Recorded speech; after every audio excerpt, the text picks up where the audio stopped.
নমস্কার বন্ধুরা, আজকে কিন্তু আবারও আমি হাজির হয়ে গেছি তোমাদের সামনে।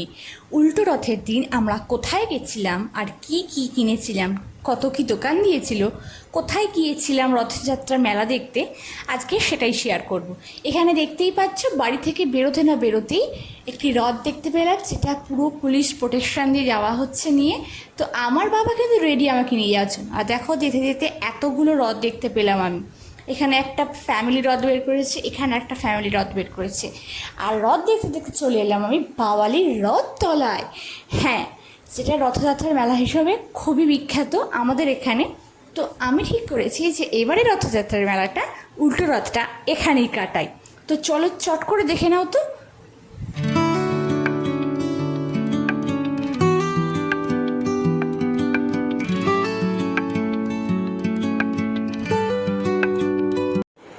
বলতে বলতে কিন্তু আমরা মেলার মধ্যেই ঢুকে গেছি। আর এখানে দেখো, এই কাকুটা কি বিক্রি করছে, নিশ্চয়ই তোমরা এগুলো জানো। আর এখানে অনেক রকমের জিনিস বিক্রি হচ্ছে। আমিও কিন্তু একটা জিনিস কিনেছি, সেটাও তোমাদের সাথে অন্য কোনো একটা ব্লগে নিশ্চয়ই শেয়ার করব। তার আগে দেখে নাও তো এখানে কি কী কী বিক্রি হচ্ছে, ঠিক কতগুলো কানের আর কতগুলো কাপ।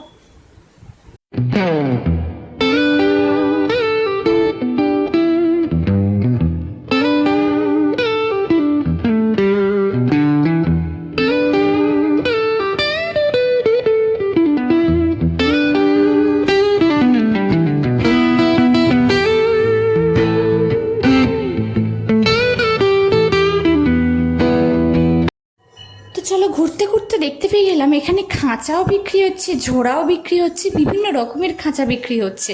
দেখে তো খুব কিনতে ইচ্ছা করছিল, কিন্তু দুর্ভাগ্যের বিষয়ে আমাদের বাড়িতে পাখি নেই। তারপরে দেখলাম আজকে পাখাও বিক্রি হচ্ছে। দেখে চলে যাচ্ছি গাইস।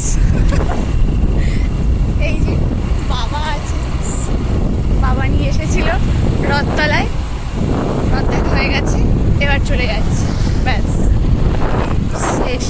উল্টো রথ ভালোই কাটলো বেশ। আর কি কিনেছি, উল্টো রথ থেকে জিলিপি না কিনলে কি রথযাত্রা কি জমে, চলো সেটাও শেয়ার করি। এটা কিন্তু সত্যি যে রথযাত্রার মেলা থেকে জিলিপি আর পাঁপড় না কিনলে ঠিক রথযাত্রাটা জমে না। তাই আমাদেরও সেম কাজ, আমরাও এখান থেকে জিলিপিটা কিনে নিই। একদম গরম গরম কড়াইতে তেল দিয়ে গরম গরমভাবে ভাজা হচ্ছে। আমরা জিলিপিটা এখান থেকে 235 টাকা দিয়ে কিনে নিই।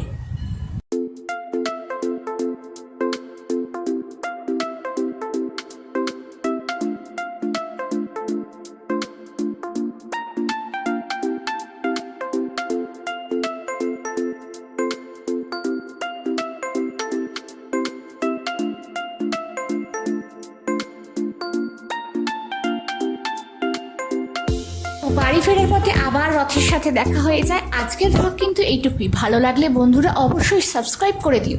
Thanks for watching.